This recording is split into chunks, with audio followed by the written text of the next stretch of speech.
اسی وجہ سے میں بھی یہ ہمت کر رہا ہوں کہ ایک اور ایسا گناہ جس میں لوگ مبتلا ہیں، اور وہ ہے حیا کے خلاف، مگر ہے بہرحال شریعت کا مسئلہ اور لوگ اس میں گناہ میں مبتلا بھی ہیں، اس لیے بتانا ضروری ہے۔ وہ یہ ہے کہ لوگ شادی کے بعد بھی، آج کی نوجوان نسل زوجہ سے، بیوی سے غیر فطری طریقے سے ہم بستری کرتے ہیں، انٹرنیٹ پہ بیہودہ فلمیں دیکھتے ہیں، تو جو چیز انگریزوں کی دیکھ رہے ہیں کہ ان کے کلچر آہستہ آہستہ میڈیا کے ذریعے ہمارے معاشرے میں بھی آ رہا ہے۔ اللہ کے رسول صلی اللہ علیہ وسلم نے لعنت فرمائی ہے، ایک روایت میں ہے کہ اللہ اس کی طرف دیکھے گا نہیں کہ جو اپنی زوجہ سے پچھلے راستے سے ہم بستری کرے گا۔ یہ بیماری بھی، یہ گندگی بھی لوگوں میں پھیلتی جا رہی ہے، خاص طور پہ جن کو لڑکوں سے بدفعلی کی عادت پڑ جائے تو وہ زوجہ سے فطری راستے سے ہم بستری نہیں کرتے۔ اللہ نے فرمایا کہ نساؤکم حرث لکم، یہ تمہاری زوجات ہیں، بیویاں ہیں، یہ نسل بڑھانے کے لیے ہیں، تو اسی راستے میں انسان اپنی خواہش کو پوری کر سکتا ہے جس راستے سے نسل بڑھتی ہے۔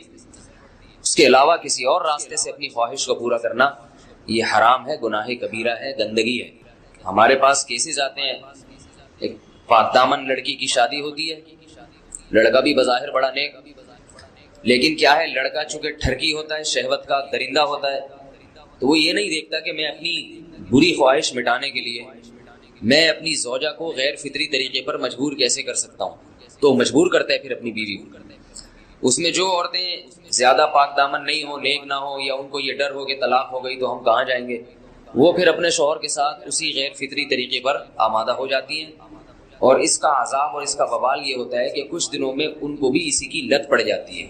انسان جب بھی کوئی غیر فطری راستہ اختیار کرتا ہے، آخرت کا عذاب تو بعد میں، دنیا کا عذاب یہ آتا ہے کہ پھر اس کو لذت فطرت میں آتی نہیں ہے، پھر جو راستہ اللہ نے رکھا اس میں اس کو لذت نہیں آئے گی، پھر وہ گندگی میں ہی گھسنے کی کوشش کرے گا، اس کی بھی فطرت خراب ہو جاتی ہے، اور جس کے ساتھ یہ بدفعلی کی جائے اس کی بھی فطرت خراب ہو جاتی ہے، وہ بھی پھر کسی کے قابل نہیں رہتے۔ تو اپنے جان پر رحم کرنا چاہیے۔ ہم انسان ہیں، ہم درندے نہیں ہیں، ہم گھوڑے نہیں ہیں، ہم گدھے نہیں ہیں، ہم جانور نہیں ہیں، ہم انگریز نہیں ہیں۔ انگریز نے تو حیا اور شرم کی تمام حدود کو توڑ دیا ہے، وہ تو درندے بن چکے ہیں، ہم تو درندے نہیں ہیں، ہم تو حلال کھاتے ہیں، پاک صاف رہنے کی کوشش کرتے ہیں، تو ہم ان کی جو کلچر دیکھ کے ہم ویسے درندے بننے کی کوشش کیوں کریں؟ تو یہ بہت بڑا وبال ہے، بہت بڑی برائی ہے جو ہمارے معاشرے میں آہستہ آہستہ جڑ پکڑتی جا رہی ہے، اور اس سے بیماریاں بھی پھیلتی ہیں۔ غیر فطری طریقہ ہے، بیماریاں بھی پھیلتی ہیں۔ ایسے کیسز آتے ہیں کہ جناب مرد مجبور کر رہا ہے بیوی کو، اور وہ بیوی جو ہے ساتھ نہیں دیتی تو پھر اس کو طلاق کی دھمکیاں دیتے ہیں، ایسے کیسز بھی آتے ہیں۔ اور یہ بھی آتا ہے کہ مرد جب اپنی بیوی کو غیر فطری طریقے پر مجبور کرتا ہے، بیوی آمادہ نہیں ہوتی، تو مرد پھر یہ دھمکی دیتا ہے کہ بھائی میری خواہش تو تم سے پوری ہوتی نہیں ہے، پھر میں دوسروں کے پاس جاؤں گا۔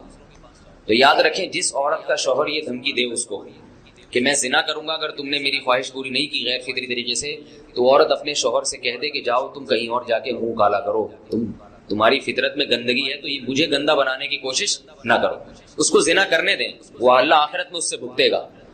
ہر بیماری کا اللہ نے علاج رکھا ہے۔ اللہ کے رسول صلی اللہ علیہ وسلم نے فرمایا، صحیح بخاری کی حدیث، ما انزل اللہ من داء الا انزل له دواء، کوئی بیماری ایسی نہیں ہے جو اللہ نے نازل کی ہو اور اس کے لیے دوا نہ رکھی ہو دنیا میں۔ تو اگر کسی کو ایسی لت پڑ گئی ہے غیر فطری کام کی، تو اس کو چاہیے کہ وہ اپنا علاج کرائے، ڈاکٹر سے بھی رابطہ کرے، اور سب سے بڑا علاج یہ ہے کہ کچھ وقت صبر کرے گا، چھوڑ دے گا کچھ عرصے کے لیے، تو خود بخود آہستہ آہستہ صحیح ہو جائے گا۔ ایک آدمی شراب کا عادی ہے، ایک علاج تو یہ کہ ڈاکٹروں سے رابطہ کرے، اور بہترین علاج کیا، چھوڑ دے۔ کتنے دن تڑپے گا؟ ایک دن، 2 دن، 3 دن، 4 دن، ایک ہفتہ، 2 ہفتہ، بہت زیادہ سال ہو جائے گا نا، اس کے بعد خود بخود ٹھیک ہو جائے گا۔ سگریٹ کا عادی ہے، چھوڑ دے گا، تو کتنے لوگ ہم نے دیکھے ہیں دن میں 20 سگریٹ پیتے تھے، چھوڑنے پر آئے تو بالکل ایک دم چھوڑ دی انہوں نے، آہستہ آہستہ کر کے چھوڑ دی، لیکن تکلیف ہوئی مگر عادی ہو گئے۔ تو اب کسی کو یہ لت پڑ گئی ہے غلط کام کی، برائی کی، تو اس کا بہترین علاج یہ ہے کہ وہ اپنے آپ کو بدلنے کی کوشش کرے، ماحول بدلے، اور کچھ وقت صبر کرے گا تو اللہ اس سے یہ عادت چھڑا دے گا۔ نہیں کی، صبر نہیں کیا اس نے، پھر اسی گندگی میں موت واقع ہوگی، پھر آخرت کا عذاب بہت سخت، نسلیں برباد ہو جاتی ہیں اس عمل سے انسان کی۔ تو بات حیا کے خلاف ہے، مگر یہ کہ ایک بزرگ تھے، وہ بات فرما رہے تھے، تو کسی نے پوچھا کہ حضرت آپ حیا کے خلاف بات کرتے ہیں، تو انہوں نے فرمایا تم بے حیائی کے کام نہیں چھوڑتے، ہم اس چھڑوانے کے لیے بات کریں تو ہم برے ہیں، اور تم کام کرو تو بھی برے نہیں۔ برائی کا کام کرنے میں برا نہیں بنتا، اور برائی کے خلاف بولنے والا برا بن جاتا ہے کہ دیکھو یہ کیسی باتیں کر رہے ہیں۔ تو بھائی باتیں ہیں اس لیے ہیں کہ یہ معاشرے میں یہ برائی پھیلتی چلی جا رہی ہے، اور یہ ہماری اپنا کلچر نہیں ہے، یہ امپورٹ ہو رہا ہے باہر سے، یہ امپورٹ ہو رہا ہے، یہ وہاں میڈیا کے ذریعے آ رہا ہے۔ تو وہ چیزیں دیکھا نہ کریں اور ان لوگوں سے دور رہا کریں۔ ہمیں تو دین کا داعی ہو کے ان کو ہدایت پر لانا تھا، بجائے ہم ہدایت پہ چل کے دوسروں کو چلانے والے بن کے ان کے راستے پہ ہم نے چلنا شروع کر دیا۔ اللہ تعالیٰ ہمیں اب دیکھیں ان کے یہاں ایڈز کا مرض پھیل گیا ہے۔ آپ بتائیے یہ ایڈز کا مرض ہمارا ہے کیا؟ یہ بیماری ہماری ہے یا ان کی ہے؟ ہمارے یہاں بیماریاں ہیں، کھانسی ہے، نزلہ ہے، ٹھیک ہے نا، بلڈ پریشر ہے، شوگر ہے، یہ بیماریاں ہماری ہیں۔ کوئی اللہ کا شکر ہے گندی بیماری ہمارے یہاں نہیں ہے۔ جتنی گندگیاں ہیں وہاں سے آ رہی ہیں۔ ایڈز کا مرض وہاں سے امپورٹ ہوا ہے، اور ایڈز کا مرض اسی بدفعلی کی وجہ سے پیدا ہوتا ہے، اسی سے جراثیم پیدا ہوتے ہیں، اور اتنا خطرناک مرض کے ایسے متعدی ایسے پھیلتا ہے۔ افغانستان میں ایڈز کا ریشو 0 تھا، 0۔ نکاح کے بعد میاں بیوی کہیں بھی تنہائی میں جمع ہو جائیں تو اٹ از کالڈ رخصتی۔ شریعت کی نظر میں یہ رخصتی بولو ہو گئی ہے۔ اب شریعت کے حکام سارے چینج ہو جاتے ہیں۔ رخصتی سے پہلے بیوی کو طلاق ایک دفعہ دے دی، نکاح ختم۔ رخصتی کے بعد ایک دفعہ طلاق دی ہے تو نکاح ختم نہیں ہوتا۔ تو رخصتی کسے کہتے ہیں؟ نکاح کے بعد کہیں بھی تنہائی میں مل گئے ہیں، جہاں وہ آپس میں ریلیشن قائم کرنا چاہتے تو کوئی رکاوٹ نہ ہوتی، تو شریعت میں اس کو کیا کہتے ہیں؟ رخصتی۔ ہمارے ہاں رخصتی کا مطلب ہوتا ہے کہ وہ دلہن کے سر پہ قرآن رکھا ہے، سارے گھر والے روتے ہوئے، مائیں اس کو بٹھا رہی ہیں، کیمرے نے ماں کی طرف رخ کیا ہوا ہے کہ کتنا 50-50 میں آتا تھا نا، 50-50 میں بڑا زبردست آتا تھا وہ، اس میں دکھایا کہ ماں بیٹی کو رخصت کر رہی ہے روتے ہوئے نا، اور سب بہنیں رو رہی ہیں، اور گاڑی میں بٹھایا تو کیمرے والے نے کہا وہ بٹن آن کرنا بھول گیا تھا میں۔ اس نے کہا کم بخت اتنی مشکل سے روئی تھی، چلو دوبارہ واپس۔ پھر دوبارہ سے دلہن کو لے کر گئے، پھر روتے ہوئے۔ تو یہ نہیں، معاشرے کا کلچر دکھایا کہ ان میں بھی ڈرامے بازیاں بہت چل رہی ہوتی ہیں۔ حالانکہ اب یہ رخصتی یہ رخصتی نہیں ہے، رخصتی وہ ہے کہ نکاح کے بعد اگر یہ پہلے کہیں تنہائی میں جمع ہو گئے ہیں تو شریعت میں رخصتی ہو گئی۔ رخصتی سے پہلے اگر طلاق ہوتی ہے، عورت پہ عدت نہیں ہوتی، ادھر مرد نے طلاق دی، فوراً کہیں شادی کر لیں وہ، لیکن جب تنہائی میں جمع ہو گئے، چاہے وہ چھپڑ میں کہیں ملے ہوں، ماں باپ کو پتہ بھی نہ ہو، اب اگر ڈیورس ہوگی تو عورت کو عدت گزارنا واجب۔ آج کل یہ بڑا مسئلہ ہو رہا ہے، نکاح ہوتا ہے، لڑکیاں چھپ چھپ کے اپنے شوہر سے مل رہی ہوتی ہیں، ماں باپ سمجھ رہے ہوتے ہیں ہم نے تو 26 نومبر کی ڈیٹ متعین کی ہے۔ اب کیا ہوا، جھگڑا ہوا، میاں نے طلاق دی، اب خواتین فون کر کے کہتی ہیں کہ ہم تو رخصتی میں مل لیے تھے، تو اب شرن میرا تو کوئی اور رشتہ آ گیا ہے۔ کہتا ہوں آپ کے لیے نکاح حرام ہے، آپ عدت پوری کریں۔ کہہ رہی ہیں عدت کیسے پوری کروں؟ ماں باپ بولیں گے کیا کر رہی ہے بھائی، عدت کے دوران تو عورت گھر سے نہیں نکل سکتی ہے بھائی۔ تو اب پکڑی جاتی ہیں، پھر ماں باپ کہتے ہیں بھائی یہ گھر میں کیوں ہیں، اور ابھی فوراً شادی کر رہے ہیں، کیوں نہیں کر رہی؟ وہ کہہ رہی نہیں 3 مینسز۔ تو اس لیے چوری جو ہے نا وہ چوری ہی ہوتی ہے۔ تو ایسے کام کیا کرو جو بعد میں افورڈ کر سکو۔ بعض تو پھر اللہ کے غضب کو دعوت دیتی ہیں کہ اسی عدت کے دوران شادی کر لیتی ہیں کہیں اور، وہ نکاح ہوتا ہی نہیں ہے، غلط ہے وہ۔ تو رخصتی جب ہو گئی، میاں بیوی تنہائی میں جمع ہو گئے، پھر طلاق کے بعد احکام کچھ اور ہیں، رخصتی سے پہلے کے احکام کچھ اور ہیں۔ پورا مہر مرد پہ واجب ہو جاتا ہے رخصتی کے بعد۔ تنہائی میں جمع ہو گئے، مرد کے ذمہ مہر واجب ہو گیا، سمجھتے ہو؟ بہت سارے حکام ہیں۔ اگر رخصتی کے بعد چاہے وہ چھپ کے ملے ہوں، عورت کو حمل ٹھہر گیا، تو شوہر اگر انکار بھی کرے گا نا کہ یہ میرا نہیں ہے، تو شریعت شوہری کے کھاتے میں ڈالتی ہے کہ تمہارا ہی ہے۔ تو بڑے مسائل ہیں، اس لیے یہ چیزیں چھپن چھپائی ان میں صحیح نہیں، اور ماں باپ کو چاہیے اپنی ذمہ داری پوری کریں کہ جب وہ قائد اعظم کے مزار پہ مل ہی رہے ہیں اور ادھر جا کے ڈیٹے مار رہے ہیں، تو عزت کے ساتھ رخصت کر دو۔ کیا مصیبت بنائی ہوئی ہے تم لوگوں نے یار؟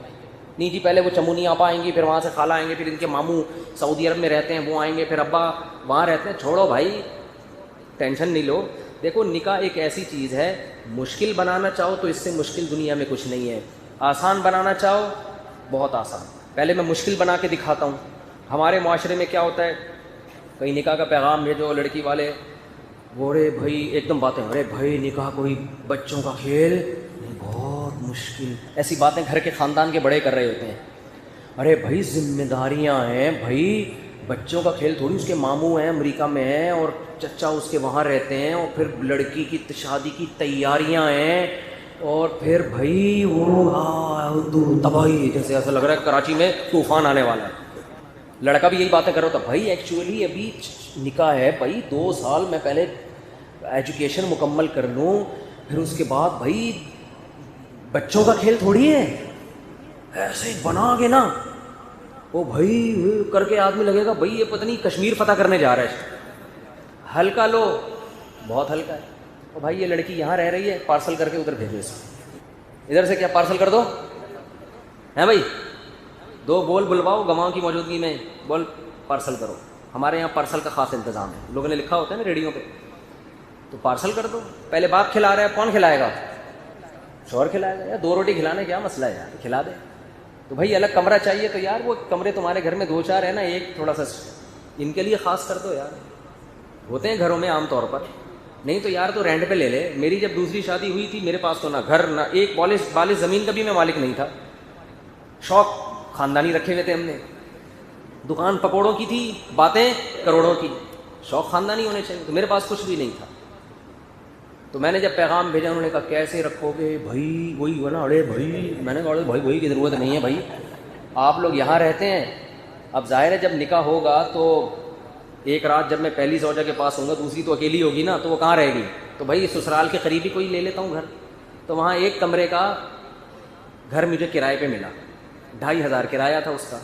تو میں نے ان کو دکھایا، میں نے کہا فی الحال یہ ہے ٹھیک ہے نا، کمرہ بڑا ہے اس کا، ایک کچن ہے، ایک واش روم ہے، فی الحال رخصتی کر لیں، ادھر بھی تو رہ رہی ہے نا، پارسل کر دیں وہاں پہ، ٹھیک ہے نا. جب میں وہاں ہوں گا تو یہ وہاں ہوگی، نہیں ہے میں جس دن ہوا تو اپنے اماں کے گھر میں رہے بھائی. کم از کم ماں باپ کی ذمہ داری تو ختم ہو گئی نا کہ بچی کی شادی نہیں ہو رہی، میاں بھی مل گیا، خرچہ بھی میاں دے رہا ہے، پارسل کر دو یہاں سے وہاں. ایسا ہی ہوا، نکاح کی فوراً ڈیٹ متعین ہوئی ہے. اور چونکہ دوسری شادی چھپ کے ہی ہوتی ہے ورنہ آدمی پکڑا جاتا ہے.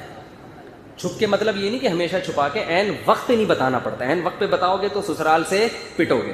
تو میں نے کہا بعد میں پٹ جائیں، دولہا بنا ہوا بیٹھا ہوں پھر پٹوں، یہ صحیح نہیں ہے. اتنا میں قربانی نہیں دے سکتا. بعد میں بتا دوں، رخصتی ہو جائے پھر بتا دیں گے، لیکن عین وقت پہ بتانا کچھ بھی ہو سکتا ہے. تو اس میں پھر یہ ہوا کہ بھائی نکاح پڑا ہوا یار. تو ایسے ہی ہوا، میں گیا، میں نے کہا بھائی میرے 2-4 دوست تھے، 2-4 جو بہت بہادر تھے وہ آ گئے، عین وقت پہ 8-10 بھاگ گئے. وہ انہوں نے کہا ہم نہیں پڑھتے بھائی اس معاملے میں. تو بیٹھے ہیں بھائی، وہی ہوا، نکاح ہو گیا تو رخصتی ہو گئی، ہم لے گئے اس گھر میں. اور جب ہم پکڑے گئے پتہ چل گیا بھائی 2 ہیں، تو جو بھی پٹنا تھا پٹ گئے صحیح ہے نا. تو یہی ہوتا ہے، جس رات میری باری نہیں ہوتی گھر والے اپنے والدین کے گھر میں. اس وقت کا سوچو. پھر ظاہر ہے جب انسان نکاح کرتا ہے تو اللہ کا بھی حکم پورا کر رہا ہے نا، تو اللہ نے بھی وعدہ کیا ہے کہ میں وسائل دوں گا. تو جیسے جیسے بچے ہوتے گئے وسائل بھی بڑھتے چلے گئے. پھر 1 کمرے والے گھر سے تھوڑے عرصے میں ہم 2 کمروں والے گھر میں آ گئے، پھر 3 کمروں والے گھر میں آ گئے. آئی بات سمجھ میں؟ اب اللہ کا شکر ہے میرے 5 بچے ہیں اور اچھا گھر ہے میرا. اگر میں اسی وقت سوچتا رہتا او بھائی کہاں سے پورے ہوں گے، تو بیٹھا ہوتا اب تک ایسے کہ ایسے جیسے آپ لوگ بیٹھے ہیں. حقیقت میرے وہ دوست جو یہ کرتے رہے نا، او بھائی کہاں سے پورے ہوں گے، اب تک 40 سال کے ہو گئے، کما رہے ہیں، چہروں پہ رونقیں ختم، ہر وقت بٹوے میں پیسے ہی دیکھتے رہتے ہیں، بھائی کرتے رہتے ہیں. تو نکاح کو ہلکا لو یار، پارسل کا انتظام ہے ہمارے یہاں فی الحال 2500 کا ہی میں لے سکتا تھا اس وقت، 2005 کی بات ہے. تو میں نے کہا بھائی یہ گھر ہے، یہ یہاں رہ لیں گے. پھر آہستہ آہستہ انسان کے وسائل کھلتے چلے جاتے ہیں. ویسے بھی جب آدمی پہ ذمہ داریوں کا بوجھ پڑتا ہے تو کمانے کی بھی پھر اسی طرح ذمہ داری سے سوچتا ہے. وہ اس کو پتا ہے بھائی یہ پالتو لیے، ٹینشن کھلانا میں نے ہے، پھر وہ سنجیدہ بھی ہوتا ہے. تو نکاح کو آسان کر دو. یہ جو ہے نا، یہ جو مسئلہ ہے پڑھائی، بھائی پہلے ایکچولی میں میڈیکل سائنس میں ڈاکٹر میں 2 سال رہ گئے، پھر بھائی اتنی ٹینشن نہ لو، اس کو ادھر پارسل کرو، پڑھتے رہو. کس نے کہا ہے تمہیں یار؟ میں نے زیادہ پڑھائی شادی کے بعد کی ہے، اور دوسری شادی کے بعد اور زیادہ پڑھا ہوں میں نے جو 4 شادیوں والی کتاب لکھی ہے دوسری شادی کے بعد لکھی ہے، اور ایسے لکھی ہے کہ پوری رات بیٹھا رہتا تھا میں لکھنے کے لیے. اور اگر میں نے شادی نہیں کی ہوتی تو میں نہ لکھ پاتا. نکاح سے انسان کو سکون ملتا ہے، ذہنی بھی، دماغی بھی، صحت بھی اچھی ہوتی ہے، اور زیادہ کام کرتا ہے وہ. آپ یہ دیکھ رہے ہوتے ہو نکاح کے بعد بیوی کو ٹائم دینا پڑتا ہے، وہ ٹائم آپ کو بہت سارے ٹینشنوں سے بچا لیتا ہے. اس کی مثال ایسے ہے، جب آپ کو بھوک لگتی ہے، آپ کھانا کھاتے ہو، ٹائم دیتے ہو نا روٹی کو، فاعتزلوا النساء، لہذا عورتوں سے دور رہو، فی المحیض، حالت حیض میں، ولا تقربوہن، اور ان کے قریب مت جاؤ، حتی یطہرن، جب تک کہ یہ پاک نہ ہو جائیں۔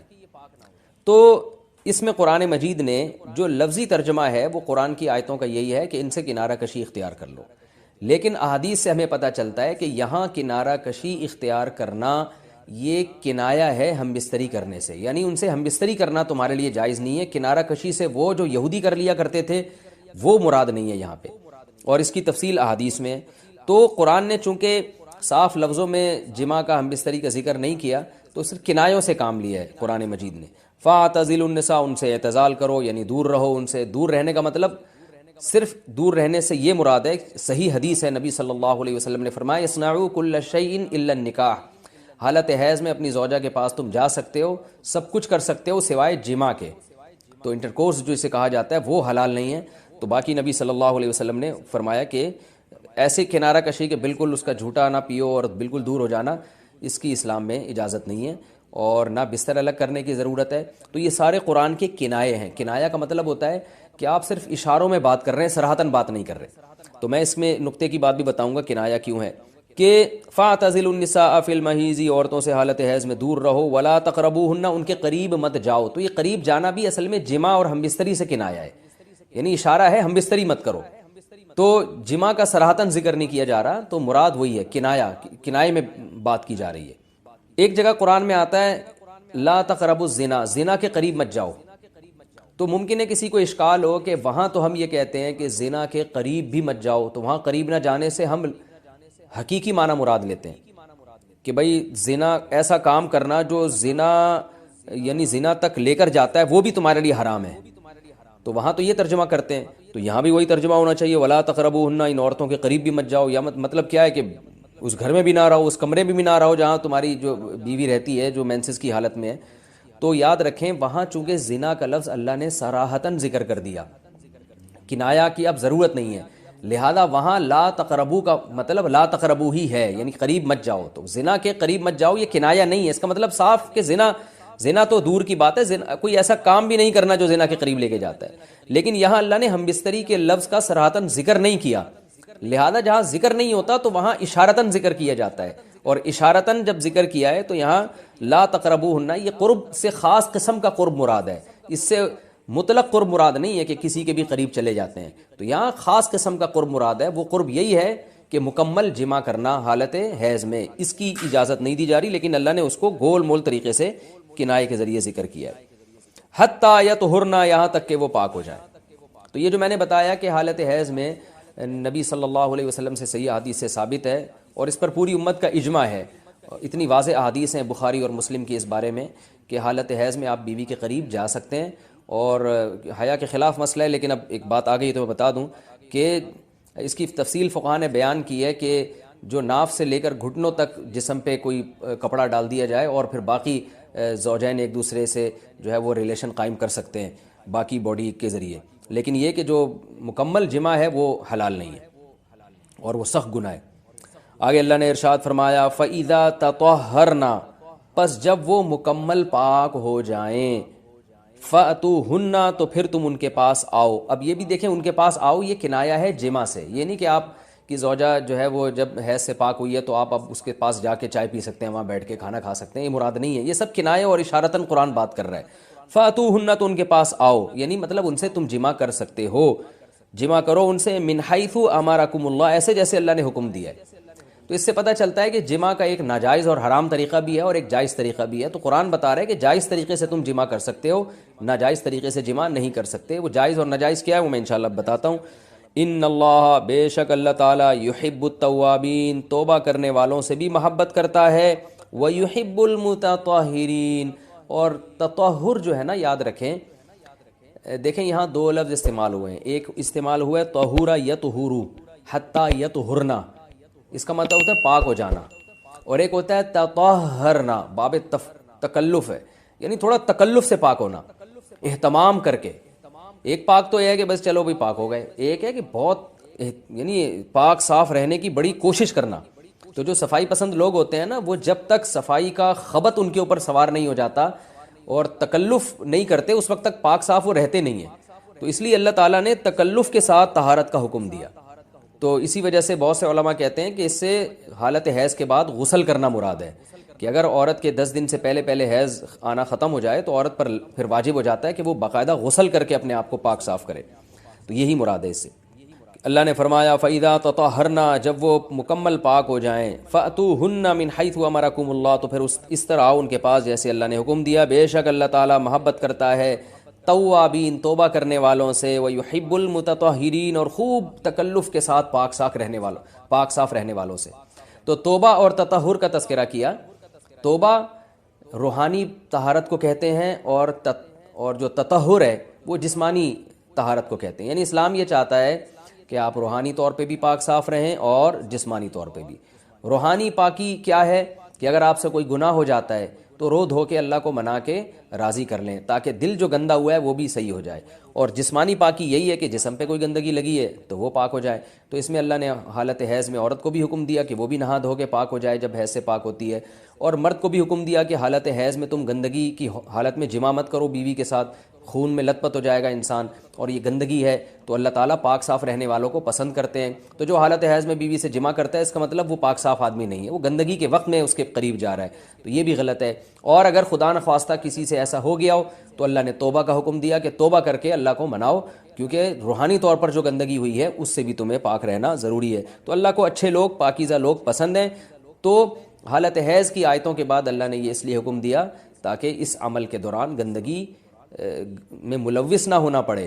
اور یہ حکمت بھی اللہ نے بیان کر دی کہ حالت حیض میں جماع سے ہم تمہیں اس لیے منع کر رہے ہیں کہ اللہ کو پاک صاف لوگ پسند ہیں، گندگی میں انوالو ہونے والے، ملوث ہونے والے لوگ اللہ کو پسند نہیں ہیں.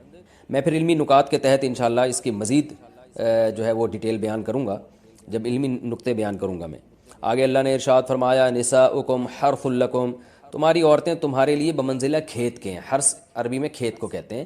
تو بمنزلہ کھیت کے ہیں. جیسے بیج ڈالا جاتا ہے کھیت میں اور اس سے پیداوار بڑھتی ہے، تو عورت کی جو ایک حیثیت ہے، نیچر نے جو اس کی ایک حیثیت متعین کی ہے، وہ بھی ایک نسل بڑھانے کا ذریعہ ہے، جس میں مرد کا جو اسپم ہے وہ بطور بیج کے ہے اور جو اولاد ہے وہ ایک پیداوار کی طرح ہے. تو اللہ نے یہ یاد رکھیں، اس آیت کو نا بہت سارے غیر مسلموں نے عورت کے خلاف بہت نیگیٹیوٹی پھیلائی ہے کہ دیکھو اسلام عورت کی توہین کرتا ہے، اس کو کھیتی سے تعبیر کرتا ہے. تو کچھ لفظ کسی اور زبان میں جب وہ جاتے ہیں نا تو وہ توہین کا معنی دیتے ہیں. عربی میں جو حرث کا معنی ہے یہ تعظیم کے لیے ہے، توہین کے لیے نہیں ہے. اردو میں جو کھیتی کا معنی ہے وہ توہین کے لیے استعمال ہوتا ہے. کھیتی یعنی جو پاؤں میں روندی ڈالنے والی، اور زمین جو ہے نا پاؤں میں گویا روندی، اس کو روندا جا رہا ہے. تو اس لیے اس کا اردو میں بالکل اسی طرح جو لوگ ترجمہ کر دیتے ہیں کہ عورتیں تمہاری کھیتیاں ہیں، تو یہ ترجمہ میرا خیال ہے اس لیے درست نہیں ہے کہ اردو میں اس کا مفہوم ہی چینج ہو جاتا ہے. یعنی گویا ایک عزت کے لیے جو لفظ اللہ نے استعمال کیا وہ ذلت کا ذریعہ بن جاتا ہے. تو اس لیے کسی بھی زبان میں جب ہم کسی بھی لفظ کا ترجمہ کرتے ہیں تو اس زبان کے ہمیں محاوروں کو دیکھنا چاہیے کہ اس زبان میں یہ لفظ کس معنی میں استعمال ہو رہا ہے. مثال کے طور پر ہو سکتا ہے کتا کا لفظ کسی زبان میں وفاداری کے لیے استعمال ہوتا ہو، کسی کو لوگ ڈاگ کہتے ہوں تو اس کا مقصد ہوتا ہے وفادار انسان ہے، لیکن ہمارے ہاں اردو میں گالی ہے وہ. اور آپ بولیں کہ بھئی وہ فلاں قوم ڈاگ کہتی ہے تو ہم کتا کہیں گے، تو آپ جب اس کا ترجمہ اردو میں کریں گے تو کتے سے نہیں کر سکتے. تو اسی طرح یہ عربی کا جو لفظ ہے اس میں بھی یہ چیز یعنی ملحوظ رہنی چاہیے. تو اس لیے اس کا ترجمہ کیا جائے گا تمہاری عورتیں تمہارے لیے پیداوار بڑھانے کا ذریعہ ہیں، نسل بڑھانے کا ذریعہ ہیں. فاتو حرثکم، تم اپنے اس نسل بڑھانے کے ذریعے کے پاس آؤ، انا شئتم، جیسے چاہو، وقدموا لانفسکم، اور اپنے نفسوں کے لیے آگے بھیجو. یعنی اولاد کی نیت سے آیا کرو زوجہ کے پاس اور آخرت کے لیے انتظام کرو، یعنی اولاد پیدا کر کے جو تاکہ دنیا اور آخرت میں تمہارے لیے، فیوچر میں تمہارے لیے کام آئے. دنیا بھی داخل ہے، آخرت بھی داخل ہے. تو یہ آیت کا بھی ایک شان نزول ہے کہ صحابہ کرام تو چونکہ جو خواتین تھیں مکہ میں صدیوں سے وہ لوگ آباد تھے، ان کے سفر خاص طور پہ عورتوں کے سفر بہت ہی کم ہوا کرتے تھے. تو جب ہجرت ہوئی ہے اور جو ہے نا ہجرت کر کے بہت ساری صحابیات مدینہ آئی ہیں، تو مدینہ میں ان کے نکاح دوسری قوموں میں ہوئے، پھر انصار صحابہ سے بھی ہوئے. تو چونکہ تقویٰ تھا ان خواتین میں، للہیت تھی، تو بعض جگہ ایسے واقعات ہوئے کہ میاں بیوی کے جو آپس کا ریلیشن ہوتا ہے، ظاہر ہے وہ ہر قوم میں اور ہر جو ہے نا شخص کا مزاج دوسرے سے مختلف ہوتا ہے. تو بعض مردوں نے اس طرح سے اپنی زوجات کے ساتھ ہم بستری کی کہ ان خواتین کو پھر اشکال ہوا کہ پتہ نہیں اس طرح سے ہم بستری کرنا جائز بھی ہے یا نہیں ہے. تو انہوں نے نبی صلی اللہ علیہ وسلم سے یہ مسئلہ پوچھا کہ یا رسول اللہ ہمارے شوہر ہمارے پاس اس طرح سے آتے ہیں تو کیا یہ جائز ہے یا نہیں. تو ان کے سوال کو بھی مبہم رکھا گیا اور قرآن نے اس کے جواب کو بھی کنایتاً بیان کیا، کیونکہ مسئلہ بظاہر حیا کے خلاف ہے. تو قرآن جب بھی کوئی ایسی بات ہوتی ہے تو اشارتاً کنایتاً اس کا تذکرہ کر دیتا ہے تاکہ مسئلہ بھی واضح ہو جائے، کیونکہ ظاہر ہے اس کی ضرورت تو قیامت تک آنے والے انسانوں کو پڑ سکتی ہے نا. یہ تو ہر میاں بیوی کا اپنا ایک ذاتی مسئلہ ہوتا ہے کہ ہمیں کس طرح سے پرمیشن ہے، کس طرح سے پرمیشن نہیں ہے. تو اللہ تعالیٰ نے بھی اشارتاً ہی اس حکم کو قرآن میں بیان کر دیا، اور قرآن میں اس لیے بیان کیا کہ تاکہ اس میں کوئی اجتہادی اختلاف کی گنجائش نہ رہے. تو اللہ نے قرآن مجید میں بیان کیا، فرمایا نساؤکم حرث لکم، تمہاری جو ازواج ہیں، تمہاری جو بیویاں ہیں، وہ تمہارے لیے بمنزلہ کھیت ہیں. کھیت کا مطلب کیا ہوتا ہے؟ پیداوار بڑھانے کا ذریعہ. تو اس میں سب سے پہلا مسئلہ تو قرآن نے یہ بیان کر دیا کہ زوجہ سے جو ہم بستری ہے وہ صرف اسی راستے میں جائز ہے جس سے اولاد ہوتی ہے، کیونکہ عورت کو اللہ نے بنایا ہے نسل بڑھانے کے لیے. تو کوئی بھی ایسا ہم بستری کا طریقہ اختیار کرنا جو نسل بڑھانے کا ذریعہ نہ ہو، یعنی وہ نیچرل نہ ہو، تو وہ حرام ہے. تو اس میں اللہ نے یہ حکم دے دیا. تو اس سے صاف یعنی حدیث سے بھی پتہ چلتا ہے اور تمام فقہاء کا اجماع بھی ہے اس آیت کی روشنی میں کہ مسئلہ تھوڑا حیا کے خلاف ہے، لیکن میرا خیال ہے بتانا ضروری ہے کہ پچھلے راستے سے عورت سے ہم بستری کرنا بالکل حرام ہے، ناجائز ہے. اور نبی صلی اللہ علیہ وسلم کی اس پہ بہت شدید لعنت ہے، بہت شدید وعید ہے. تو یہ بالکل اللیگل ہے اسلام میں کہ عورت کے پچھلے راستے سے اس سے ہم بستری کی جائے. جو لوگ لڑکوں سے بدفعلی کے عادی ہوتے ہیں ان کو یہ ایک چسکا لگ جاتا ہے، تو یہ حرام ہے، ناجائز ہے، کیونکہ اللہ نے بتا دیا کہ یہ تمہارے لیے بمنزلہ کھیت کے ہیں. تو اس میں قرآن نے وہ جو سوال تھا نا اس کی طرف اشارتاً جواب دے دیا. اور آگے فرمایا فاتو حرثکم، تم اپنے کھیت کے پاس آؤ، یعنی پیداوار بڑھانے کا جو ذریعہ ہے اس جگہ کی طرف آؤ، انا شئتم، جیسے چاہو.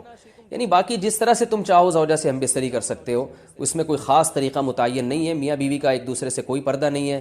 ہن لباس لکم وانتم لباس لہن، یہ دونوں ایک دوسرے کے لیے لباس ہیں. تو اس میں طریقہ کار کوئی بھی ہو سکتا ہے، کسی بھی طرح سے کرنا چاہو ایک دوسرے سے لطف اندوز ہو سکتے ہو. لیکن اسلام کے علاوہ جتنے بھی راستے ہیں نا ان کو اندھیروں سے تعبیر کرتا ہے. اندھیرے سے بھی کیا اور اندھیروں سے بھی. اندھیرا کا مطلب ہے جنس کے لحاظ سے تو سب اندھیرے ہیں، اور اندھیروں کا مطلب بہت ساری قسمیں ہیں گمراہیوں کی، لیکن وہ ساری قسمیں مختلف قسم کے اندھیرے ہیں. تو اسلام کے علاوہ جتنے بھی راستے ہیں نا اللہ کی نظر میں سب اندھیرے ہی اندھیرے ہیں، جن میں انسان کو منزل کا پتہ نہیں ہوتا، اگلے قدم کا پتہ نہیں ہوتا.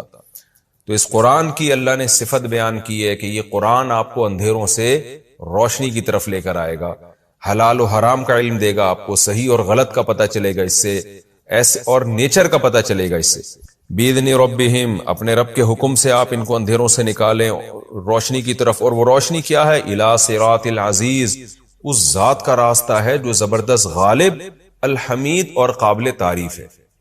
یعنی بتا دیا کہ جس روشنی کی طرف ہم تمہیں لا رہے ہیں اس کا ایک فائدہ تو یہ کہ وہ روشن راستہ ہے، یعنی دلائل کی دنیا میں روشن ہے، تم پورے کانفیڈنس کے ساتھ اس پر چلو گے، تمہیں اپنے غلط ہونے کا احساس نہیں ہوگا. جبکہ اندھیروں میں انسان چلتا ہے تو وہ کانفیڈنٹ نہیں ہوتا، اس کو پتہ نہیں ہوتا کہ میں صحیح چل رہا ہوں کہ غلط چل رہا ہوں. تو پہلا راستہ تو پہلی فضیلت تو اس کی یہ ہے. دوسری یہ کہ وہ راستہ ہے بھی اس بادشاہ کا راستہ جو پاورفل بھی ہے، عزیز کا معنی ہر چیز پر غالب بھی ہے اور قابل تعریف بھی ہے. ساری اچھی صفات اس میں، ہر عیب سے وہ پاک ہے. تو اب آپ سوچیں کہ ایسی ذات کا راستہ، یعنی اس کا بتایا ہوا راستہ کتنا زبردست راستہ ہوگا. جب آپ اس پہ چلیں گے تو وہ عزیز اور غالب بادشاہ آپ کو کتنا نوازے گا اس راستے پہ.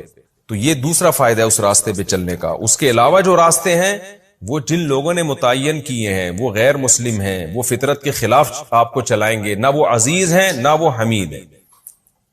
اللہ الذی، وہ عزیز اور حمید ذات کون ہے؟ وہ اللہ ہے. الذی لہ ما فی السماوات و ما فی الارض، وہ اللہ وہ ذات ہے جس کے لیے آسمانوں میں جو کچھ ہے اور زمین میں جو کچھ ہے وہ سب اسی کا ہے، یعنی کامل بادشاہ ہے. وَوَيْلٌ لِّلْكَافِرِينَ مِنْ عَذَابٍ شَدِيدٍ، اور جو کافر لوگ ہیں جو اس اللہ کے راستے کو راستہ نہیں مانتے ان کے لیے بہت سخت عذاب ہے، تباہی ہے، بربادی ہے. کس چیز سے؟ سخت عذاب سے. ان کافروں کا جرم کیا ہے جی؟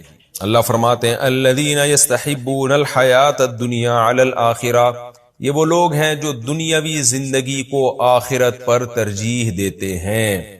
آپ کو جتنے بھی دنیا میں غیر مسلم نظر آئیں گے، تمام غیر مسلموں میں چاہے ان کا کسی بھی مذہب سے تعلق ہو، یہ جرم سب میں کامن نظر آئے گا کہ ایک دنیا تو فنا ہونے والی ہے، جس کے ہم دیکھ رہے ہیں کہ 60-70 سال سے زیادہ زندگی نہیں ہوتی، اور جب انسان سوچنا شروع کرتا ہے تو آدھی زندگی تو ویسے ہی گزر چکی ہوتی ہے. تو اس زندگی کو مسافر خانہ نہیں سمجھتے، اس کو سب کچھ بنا کے رکھ لیا ہے، اسی ترقی کو ترقی سمجھ بیٹھے ہیں. کتنا بڑا جرم ہے. فرمایا الذین یستحبون الحیات الدنیا علی الآخرہ، ان کا جرم یہ تھا کہ یہ دنیاوی زندگی کو آخرت پر ترجیح دیتے ہیں. ویصدون عن سبیل اللہ، اور پھر اللہ کے راستے سے لوگوں کو روکتے بھی ہیں. جو دنیا کو مسافر خانہ سمجھتا ہے، آخرت کو اصل سمجھتا ہے، تو یہ اس کو غلط سمجھتے ہیں، اس کو اس راستے سے روکتے ہیں. کیسے روکتے ہیں؟ وَيَبْغُونَهَا عِوَجًا، اللہ کا جو صحیح راستہ ہے، جو روشن راستہ ہے، اس میں عیب تلاش کرتے ہیں. خود گمراہیوں میں ڈوبے ہوئے ہیں، پتہ ہی نہیں صحیح اور غلط کی ڈیفینیشن ہی نہیں پتہ ہے، ایکسپلین ہی نہیں کر سکتے صحیح کیا ہے غلط کیا ہے. آج تک آپ جتنے بھی لبرل لوگ ہیں نا، ان سے پوچھیں کہ صحیح کی ڈیفینیشن کیا ہے، غلط کی ڈیفینیشن کیا ہے، قیامت آ جائے گی یہ ڈیفائن نہیں کر سکتے. جب صحیح اور غلط کو ایکسپلین ہی نہیں کر سکتے تو پھر چلیں گے کیسے اس پر؟ تبھی تو آپ دیکھیں نا کیسے الٹے الٹے قوانین بن رہے ہیں ان ملکوں میں. تو اللہ فرماتے ہیں جبکہ جو سیدھا راستہ ہے اس میں عیب تلاش کرتے ہیں. جیسے نبی صلی اللہ علیہ وسلم پر کے بارے میں آج غیر مسلم اعتراض کرتے ہیں کہ کم عمر سے نکاح کیوں کیا، اور جو جہاد کے بارے میں، اور حالانکہ وہ اعتراض بنتے نہیں ہیں، لیکن تلاش کر کر کے نا اپنا اتنا بڑا عیب کہ صحیح اور غلط کا راستہ، شراب کو حلال کر دیا، زنا کو حلال کر دیا، والدین کو اولڈ ہاؤس میں جمع کرانے کو حلال کر دیا، خود اتنی بڑی بڑی مسٹیک کر کے بیٹھے ہوئے ہیں، لیکن اسلام کا جو سچا راستہ ہے اس میں عیب تلاش کرتے ہیں. اولئک فی ضلال بعید، اللہ فرماتے ہیں یہ لوگ بہت دور کی گمراہی میں پڑے ہوئے ہیں، یعنی حق سے بہت دور ہیں یہ لوگ.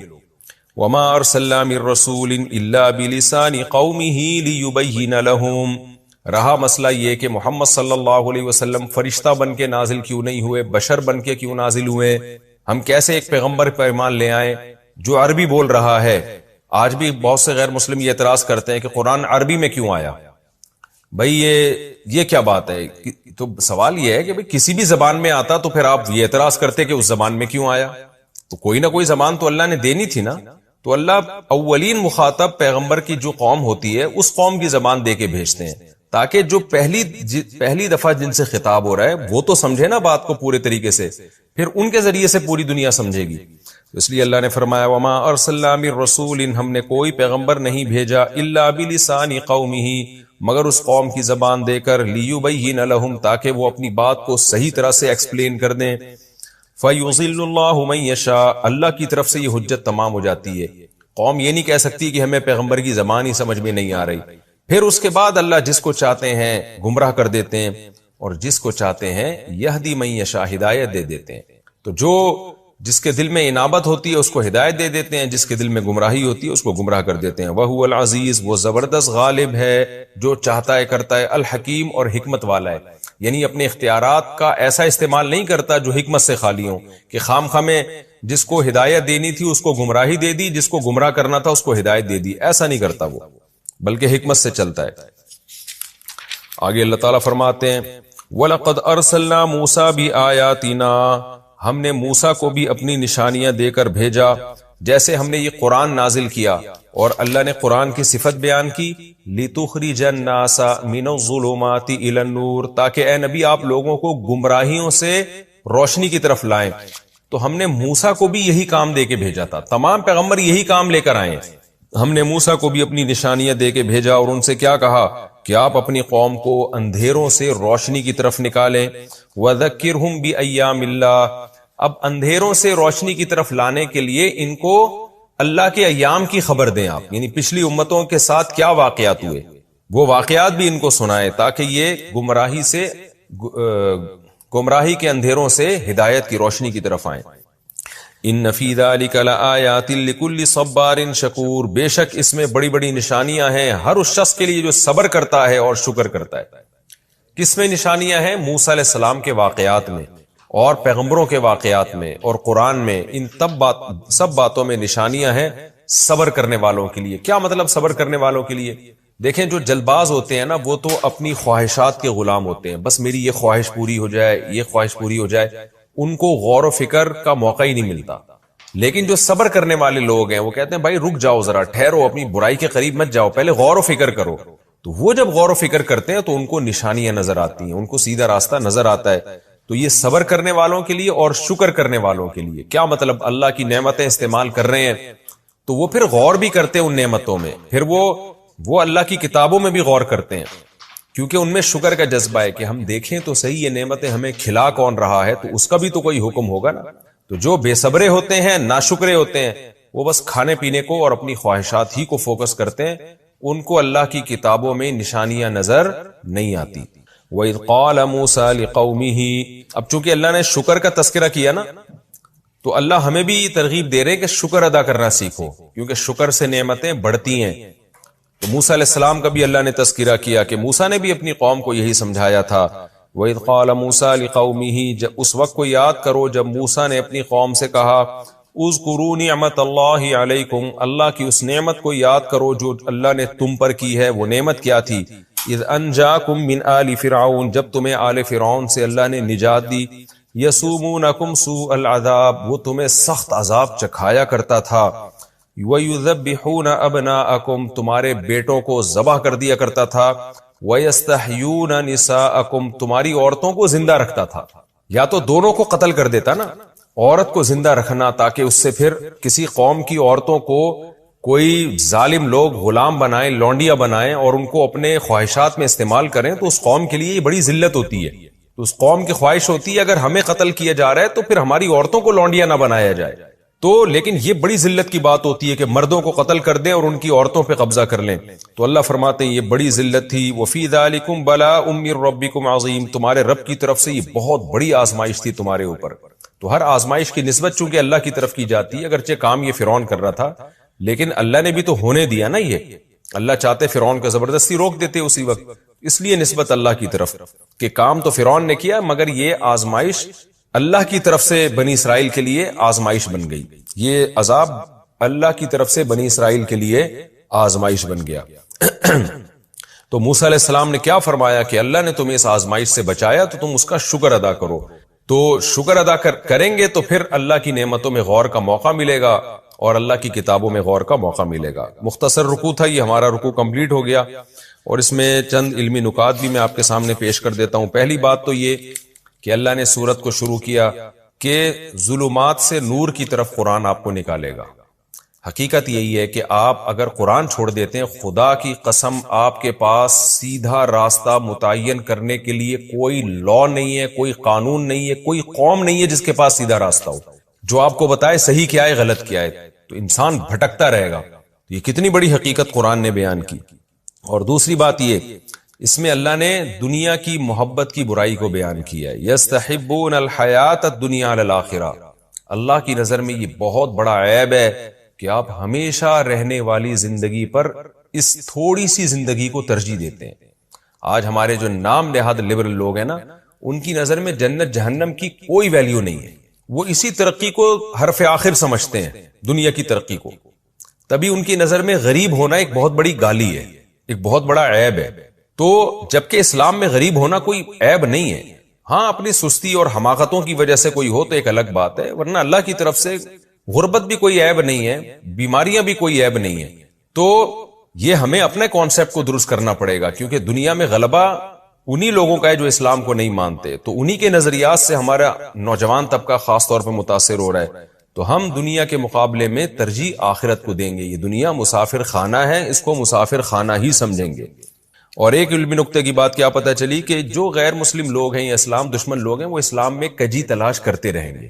اپنے بڑے بڑے عیبوں کو چھوڑ کر اسلام کی چھوٹی چھوٹی چیزیں ان کو بہت بڑی بڑی نظر آئیں گی. وَيَبْغُونَهَا عِوَجًا میں اللہ نے یہ بیان کیا.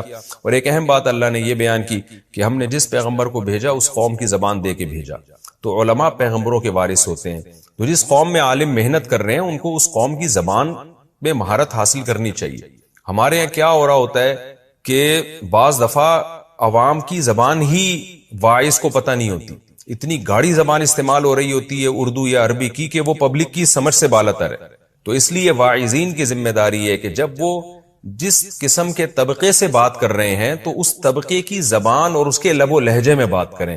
ہوتا یہ ہے نا کہ علماء چونکہ کتابیں بڑی اعلیٰ پڑھتے ہیں، عربی سیکھتے ہیں، تو ان کی اصطلاحات اور ٹرمز پھر وہی استعمال کرنا شروع کر دیتے ہیں جو عوام سے کی فہم سے بالاتر ہوتی ہے. آپ نے اکثر ڈاکٹروں کے انٹرویو دیکھے ہوں گے یوٹیوب پر. ڈاکٹر سے کوئی میڈیکل سائنس کی بات اگر آپ پوچھ لینا تو ڈاکٹر جس طرح سے ایکسپلین کرتے ہیں وہ ڈاکٹر ہی کو سمجھ میں آ رہا ہوتا ہے، پبلک کو سمجھ میں نہیں آ رہا تو یہ کیا کہہ رہے ہیں. وہ فوراً اپنی میڈیکل سائنس کی ٹرم یوز کرنا شروع کر دیتے ہیں. تو میں کبھی کسی ڈاکٹر سے انٹرویو لیتا ہوں تو ان کو بتاتا ہوں کہ آپ نے اپنی میڈیکل سائنس کی جو ٹرمز ہیں ان کو ایک طرف رکھیں، آپ نے دیسی اسٹائل میں بالکل دیسی زبان میں عوام کے لیول پہ آ کے سمجھانا ہے. تو یہی علماء کی بھی ذمہ داری ہے. اس آیت سے پتہ چلتا ہے کہ عوامی زبان سیکھیں.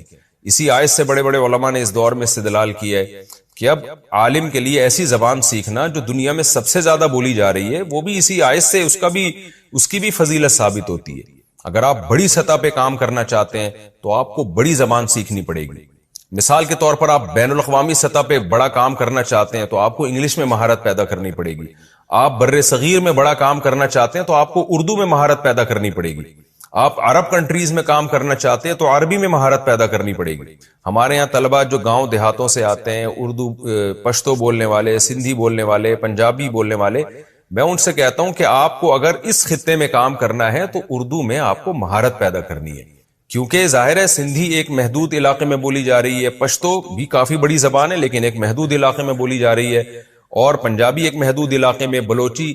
اردو ایک ایسی زبان ہے جو بنگلہ دیش میں بھی بہت بڑے خطے میں سمجھی جا رہی ہے، برما میں بھی بہت بڑے علاقے میں سمجھی جا رہی ہے، ہندوستان میں 99% سمجھی جا رہی ہے، اور پاکستان میں 100% سمجھی جا رہی ہے الا ماشاءاللہ.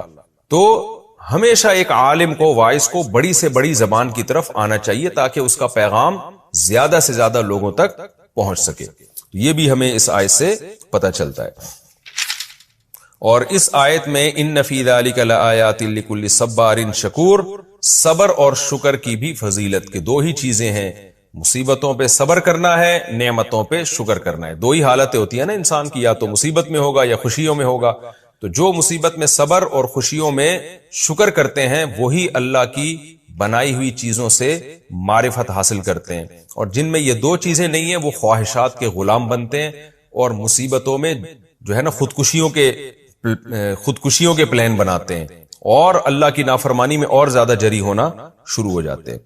تو اسی صبر اور شکر کے لیے اللہ تعالیٰ نے بنی اسرائیل کا واقعہ بیان کیا کہ اللہ نے بنی اسرائیل پر مصیبتیں بھی ڈالی جس پہ انہوں نے صبر کیا، اور پھر موسیٰ علیہ السلام کے ذریعے فرعون سے نجات بھی دی جس پر اللہ نے ان سے شکر کا مطالبہ بھی کیا. تو یہ رکوع ہمارا کمپلیٹ ہو گیا. اب ہم اگلے رکوع کی طرف چلتے ہیں. سورہ ابراہیم کا رکوع نمبر 2 اور 13ویں پارے کا رکوع نمبر 14. اس کا لفظی ترجمہ ہوگا، پھر انشاءاللہ اس کی تفسیر ہوگی. مختصر گرامر کے ساتھ ترجمہ ہوگا. بسم اللہ الرحمن الرحیم. وَإِذْ تَأَذَّنَ رَبُّكُمْ، یہ بھی پچھلے رکوع سے ہی اس کا لنک ہے. موسیٰ علیہ السلام نے اپنی قوم سے کہا، یہ وہی موسیٰ علیہ السلام کی بات چل رہی ہے. وَإِذْ تَأَذَّنَ رَبُّكُمْ، موسیٰ علیہ السلام نے کیا کہا کہ اس وقت کو یاد کرو جب تمہارے رب نے تمہارے سامنے یہ اعلان کیا تھا. تأذنا، اذنا ایک ہی مطلب ہے، تقریباً ایک ہی مفہوم ہے کہ تمہارے رب نے یہ اناؤنسمنٹ کی تھی موسیٰ کے ذریعے. کیا اناؤنسمنٹ تھی؟ لئن شکرتم، اگر تم شکر کرو گے، لأزیدنکم، میں تم میں اور اضافہ کروں گا. تم میں کا مطلب تمہاری نعمتوں میں اور اضافہ کروں گا. وَلَئِن كَفَرْتُمْ، اور اگر تم نے ناشکری کی، إِنَّ عَذَابِي لَشَدِيدٌ، تو میرا عذاب بہت سخت ہے. وقال موسیٰ، اور موسیٰ نے یہ بھی کہا، ان تکفروا، اے بنی اسرائیلیو اگر تم ناشکری کرو گے. کفر یکفرو کا مطلب ناشکری بھی آتا ہے، تو سیاق و سباق کے حوالے سے یہاں مطلب ناشکری ہوگا. ان تکفروا انتم، اگر تم نے ناشکری کی تم نے، ومن فی الارض، اور جو لوگ زمین میں رہتے ہیں جمیعاً سب کے سب نے بھی ناشکری کر لی، فإن اللہ لغنی حمید، تو بے شک اللہ تعالیٰ بے پرواہ ہے، قابل تعریف ہے. کیا مطلب؟ اللہ کو تمہاری کوئی پرواہ نہیں ہے، تمہاری ناشکری سے اللہ کا کوئی نقصان نہیں ہوگا. غنی کا معنی اور مستغنی کا معنی ہوتا ہے جو بے پرواہ ہو، اس کو آپ کی ضرورت نہ ہو. تو ساری دنیا بھی اللہ کی ناشکری بن جائے، نعمتوں کا انکار کر دے، تو اللہ کا کوئی نقصان نہیں ہے کیونکہ وہ قابل تعریف بھی ہے اور غنی بھی ہے. أَلَمْ يَأْتِكُمْ نَبَأُ الَّذِينَ مِن قَبْلِكُمْ، موسیٰ علیہ السلام نے اپنی قوم سے یہ بھی کہا کہ کیا تمہارے پاس ان لوگوں کی خبر نہیں آئی جو تم سے پہلے گزر چکے ہیں. قوم نوح وعاد وثمود، یعنی نوح علیہ السلام کی قوم اور قوم عاد اور قوم سمود، والذین من بعدہم اور وہ قومیں جو ان کے بعد آئیں، لا یعلمہم الا اللہ جن کو پورے طور پر اللہ ہی جانتا ہے، جاءتہم رسلہم بالبینات ان کے پیغمبر ان کے پاس واضح دلائل لے کر آئے تھے، فردوا ایدیہم تو ان قوموں نے رد کر دیے، لوٹا دیے اپنے ہاتھ، فی افواہہم ان پیغمبروں کے منہوں پر، یعنی ان کے منہوں کو بند کرنے کی کوشش کی، ان کے منہ پہ ہاتھ رکھ دیے تاکہ ان کی دعوت ہم نہ سنیں۔ وقالو اور کہنے لگے، انا کفرنا ہم انکار کرتے ہیں، بما اس دعوت کا، ارسلتم بھی جس دعوت کو دے کر تم بھیجے گئے ہو، ہم نہیں مانتے اس دعوت کو، ایسا پیغمبروں نے ایسا امتیوں نے انکار کیا۔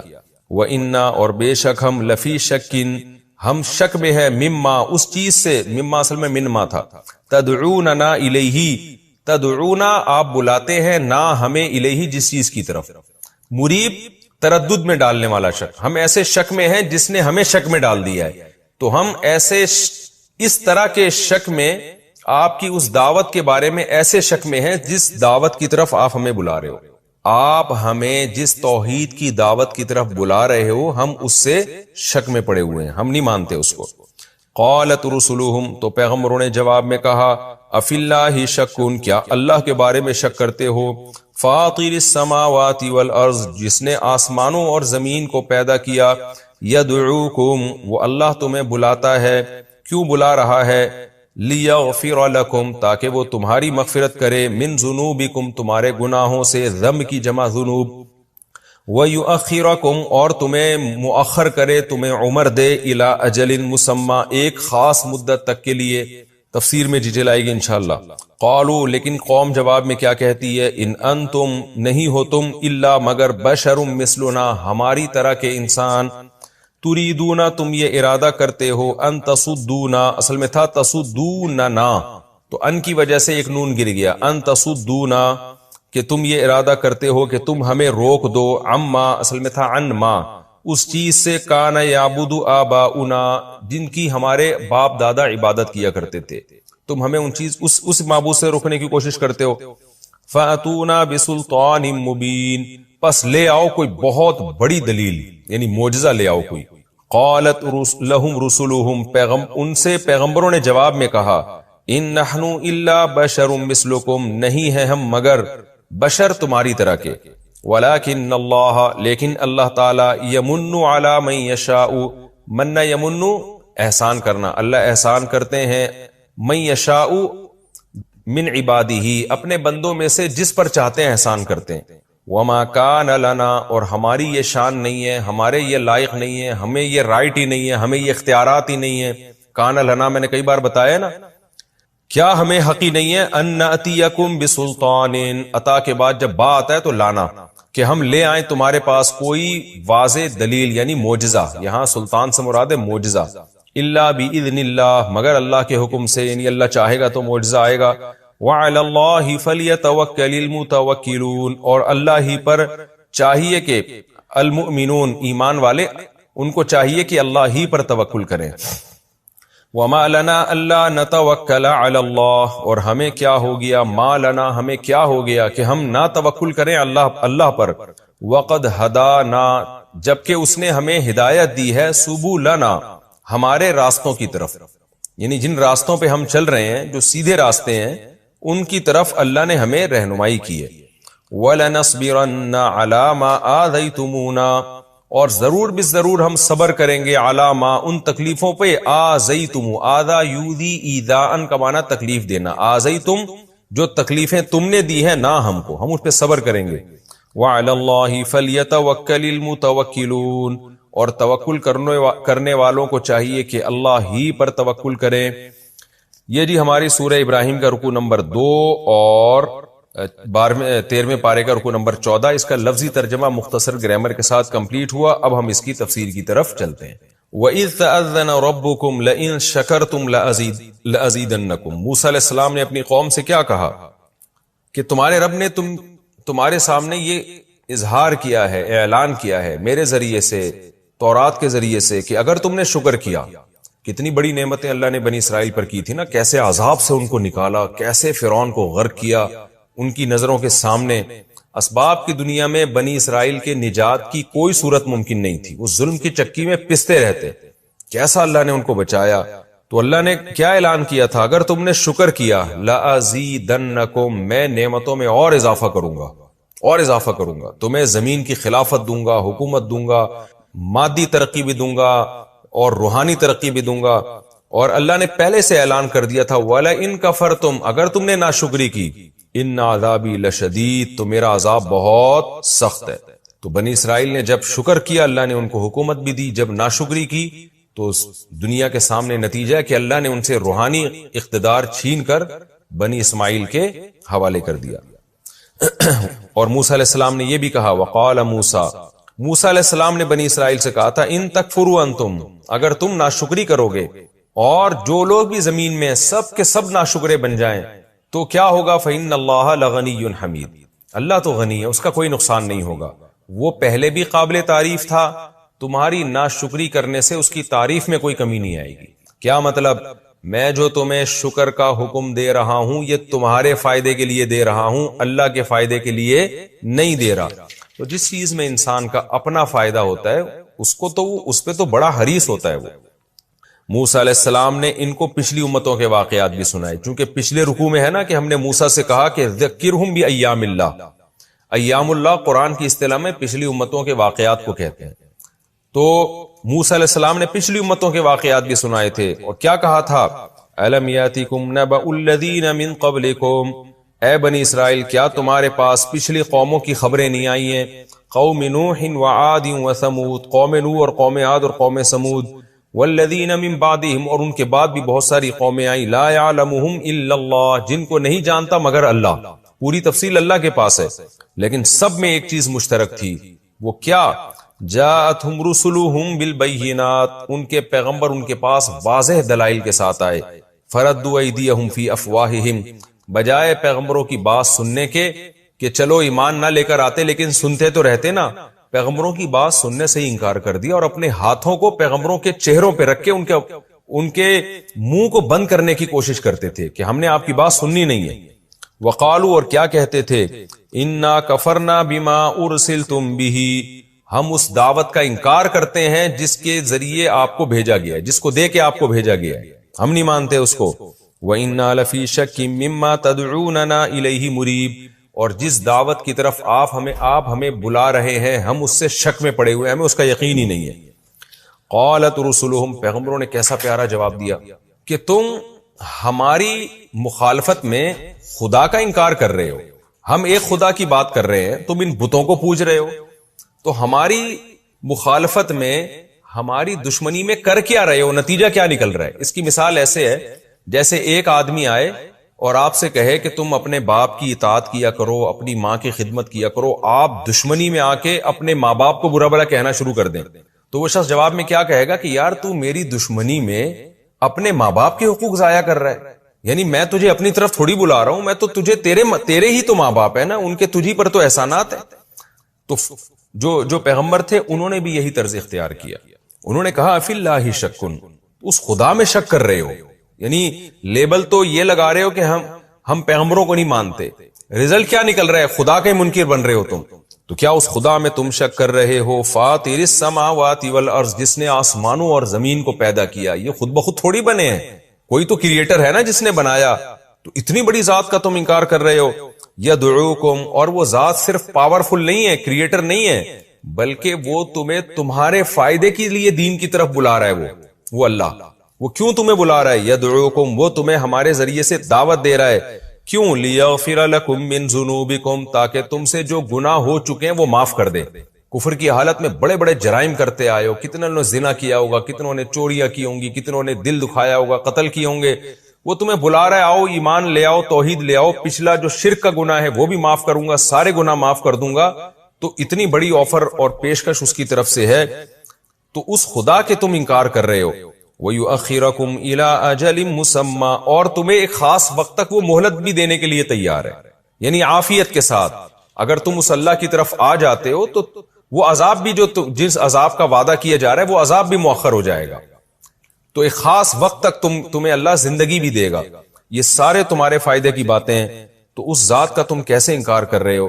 لیکن جواب میں کیا کہنے لگے؟ قالوا ان انتم الا بشر مثلنا، نہیں ہو تم مگر ہماری طرح کے انسان. کیسے ضدی تھے، دیکھیں ہڑ دھرم لوگ تھے. ایک آدمی کہہ رہے آپ اپنے ابا کی خیال کیا کرو، اپنی ماں کی خدمت کیا کرو، آپ اس کو بجائے اس کی دعوت کو ماننے کے آپ کہہ رہے ہو تو میری طرح کا آدمی ہے. تو بھائی آپ کی طرح کا ہے یا نہیں ہے، بات تو صحیح کر رہا ہے نا. تو پھر بجائے اس کے کہ وہ اللہ کی طرف پیغمبر لے کر جا رہے ہیں، وہ کہہ رہے ہیں وہ خدا جو ہے جو تم پر اتنا مہربان ہے، جس نے آسمانوں کو بنایا، ہماری مخالفت میں اس کا انکار کر رہے ہو. لیکن ضدی لوگ جواب کیا کہہ رہے ہیں؟ کہ آپ ہماری طرح کے انسان ہو. یعنی پھر وہی بات گھما کے وہیں لے کر آ رہے ہیں. تریدون ان تصدونا، اور پھر نیت پہ بھی شبہ کر رہے ہیں. کہہ رہے ہیں ایک تو آپ ہماری طرح کے انسان ہو، گویا انسان پیغمبر نہیں ہو سکتا. نمبر 2، آپ کا بنیادی مقصد کیا ہے؟ آپ ہمیں ہمارے باپ دادا کے دین سے روکنا چاہتے ہو. یعنی آپ کی نیتیں بھی ٹھیک نہیں، ہمارا کلچر چینج کرنے کے لیے آئے ہو. لیبل آپ نے توحید کا اور حق کا لگا دیا، مقصد ہے ہمارا پورا کلچر چینج کر دینا. فاتونا بسلطان مبین، لہذا کوئی واضح سلطان دلیل لے کر آؤ. یہاں دلیل سے مراد تھی عقلی دلائل تو دے دیے نا پیغمبروں نے، ایک واضح معجزہ لے کر آؤ. قالت لهم رسلهم، پیغمبروں نے جواب میں کہا ان نحن الا بشر مثلکم، واقعی نہیں ہے ہم مگر تمہاری طرح کے انسان. ہم نے کب دعویٰ کیا کہ ہم کوئی فرشتے یا نور کی بنی ہوئی مخلوق ہیں؟ ہم تمہاری طرح کے انسان ہی ہیں. دعوت کو دیکھو ہم کیا دعوت دے رہے ہیں تمہیں، بات کو دیکھو. وَلَكِنَّ اللَّهَ يَمُنُّ عَلَى مَن يَشَاءُ مِنْ عِبَادِهِ، لیکن اللہ اپنے بندوں میں جس پر چاہتا ہے احسان کر دیتا ہے، یعنی اس کو پیغمبر بنا دیتا ہے. تو اللہ نے اپنی مرضی سے ہمیں انسان ہونے کے باوجود پیغمبر بنا دیا، تو اس میں کون سی اچھمبے کی بات ہے؟ رہا یہ کہ واضح معجزہ لے کر آؤ، تو بھائی ہم خدا تھوڑی ہے، ہم تو بشر ہیں، انسان ہیں، ہم تھوڑی کوئی خوارق عادت کے طور پہ کوئی کام کر سکتے ہیں. وما کان لنا، ہمارے بس میں نہیں ہے، ان ناتیکم بسلطان، کہ ہم تمہارے پاس کوئی واضح معجزہ لے کر آ جائیں، الا باذن اللہ، مگر اللہ کے حکم سے. اللہ چاہے گا تو کوئی معجزہ بھی دکھا دے گا. وعلی اللہ فلیتوکل المؤمنون، اور جو تم جس قسم کی باتیں کر رہے ہو اس پہ جو ہمیں تکلیف ہو رہی ہے، تو اس کے بارے میں ہم یہ کہتے ہیں کہ ایمان والے کو اللہ ہی پر اعتماد کرنا چاہیے. تو ہم بھی اللہ ہی پر توکل کر رہے ہیں کہ وہ ہمیں تمہارے شر سے بچائے گا. پھر اپنے آپ کو پیغمبر موٹیویٹ کرتے تھے. دیکھیں انسان کو جیسے ضرورت ہے کوئی دوسرا اس کو موٹیویٹ کرے نا، حوصلہ افزائی کرے. بعض دفعہ انسان خود بھی اپنی حوصلہ افزائی کرتا ہے. تو یہ پیغمبروں کو اتنی مخالفت ہوتی تھی کہ پھر یہ خود اپنی حوصلہ افزائی کرتے تھے، اور کیسے اپنے آپ کو یعنی موٹیویٹ کرتے تھے، برانگیختہ کرتے تھے صبر پر. کیسے؟ وما لنا الا نتوکل علی اللہ، تو ہمیں کیا ہو گیا کہ ہم اللہ پر توکل نہ کریں. وقد ہدانا سبلنا، اور اس نے ہمیں ہمارے راستے دکھا دیے. ہمارے راستے کا مطلب وہ راستے جو ہمارے فائدے کے ہیں، جن طریقوں پہ چل کے ہم دنیا اور آخرت میں کامیابیاں حاصل کر سکتے ہیں، تو اس نے وہ سارے راستے ہمیں بتا دیے. یعنی اس سے مراد ہے شریعت کے بہت سارے احکام کہ ان پر چل کر ہم، اصل جو صراط مستقیم ہے وہ تو ایک ہی ہے نا، تو اس کو ایک بھی کہا جاتا ہے، متعدد بھی. احکام کے لحاظ سے وہ متعدد ہے، بہت سارے شریعت کے احکام ہیں، لیکن اس لحاظ سے وہ ایک ہے کہ اللہ کی رضا کا راستہ. تو اللہ کی رضا کا راستہ، جو بھی اللہ کی رضا کا راستہ ہوگا نا، وہ اس مفہوم کے لحاظ سے ایک ہی ہوگا. یہ ہر وہ راستہ جس پہ چل کے اللہ کی رضا حاصل ہوتی ہے، اور اس لحاظ سے وہ متعدد ہے کہ شریعت کے جو احکام ہیں، نماز پڑھو، زکوٰۃ دو، روزہ رکھو، اس لحاظ سے ان کو متعدد کہا گیا. یعنی معنوی اعتبار سے وہ ایک ہی ہے کہ سب کا مقصد یہ ہے کہ اللہ کی رضا حاصل کی جائے، اور تقسیم کے لحاظ سے وہ متعدد راستے ہیں. وقد ہدانا سبلنا، اس نے ہمیں ہمارے راستے یعنی ہمارے فائدے کے راستے بھی دکھا دیے. وَلَنَصْبِرَنَّ عَلَى مَا آذَيْتُمُونَا، اور تم جو ہمیں تکلیفیں پہنچا رہے ہو، تم اگر یہ سمجھتے ہو کہ اس کی وجہ سے ہم دعوت سے پیچھے ہٹ جائیں گے تو یہ تمہاری بھول ہے. ہم ضرور بھی ضرور صبر کریں گے ان مصیبتوں پہ جو تم ہمیں، جو تکلیفیں ہمیں دے رہے ہو. کیوں؟ وَعَلَى اللَّهِ فَلْيَتَوَكَّلِ الْمُتَوَكِّلُونَ، کیونکہ توکل کرنے والوں کو چاہیے اللہ ہی پہ توکل کریں. جب اللہ نے ہمارے ذمے ایک ڈیوٹی لگائی ہے تو اب ہم اس کی فکر نہیں کریں گے کہ تم اس کو مانتے ہو یا نہیں مانتے. تم ہم پر طنز کرتے ہو، تانے دیتے ہو، ان بحثوں میں ہم نہیں پڑیں گے. تو اس کا مقصد یہ تھا کہ پیغمبر ان کو مایوس کرنا چاہتے تھے کہ ہم پیچھے نہیں ہٹیں گے، لہذا تم ہی مان جاؤ، اسی میں تمہاری خیر ہے. یہ ہمارا رکوع بھی الحمدللہ کمپلیٹ ہو گیا. مختصر علمی نکات بیان کر کے میں آگے چلتا ہوں. وَإِذْ تَأَذَّنَ رَبُّكُمْ لَئِن شَكَرْتُمْ، پہلی بات تو شکر کی فضیلت ہمیں پتہ چلی کہ شکر کرنے سے نعمتیں بڑھتی ہیں، ناشکری کرنے سے نعمتیں گھٹتی ہیں۔ شکر میں یہ بھی ہے کہ آپ نعمت کے وجود کا اعتراف کریں، اس نعمت کو غلط استعمال نہ کریں، ضائع نہ کریں، اور اس کی نسبت اللہ کی طرف کیا کریں، اور وہ نعمتیں استعمال کر کے گناہ نہ کریں، گناہوں سے بچیں۔ یہ سارے شکر کے تقاضے ہیں۔ دوسری بات، ہمیں اللہ کا غنی ہونا پتا چلا کہ شکر کرنے سے ہمارا ہی فائدہ ہے، اللہ کا کوئی فائدہ نہیں ہے۔ پچھلی امتوں کا ڈھیٹ پنا پتا چلا کہ پیغمبر جب دعوت دیتے تھے ان کے منہ پہ ہاتھ رکھ کے ان کی بات سننے سے انکار کر دیا کرتے تھے۔ اور جیسے سورہ نوح میں آتا ہے نا کہ نوح علیہ السلام نے کہا اللہ میں نے جب بھی اپنی قوم کو دین کی دعوت دی تو یہ اپنی کانوں میں انگلیاں ٹھوس لیا کرتے تھے تاکہ دعوت سننے ہی کو نہ ملے۔ اور ایک بات یہ بھی پتا چلی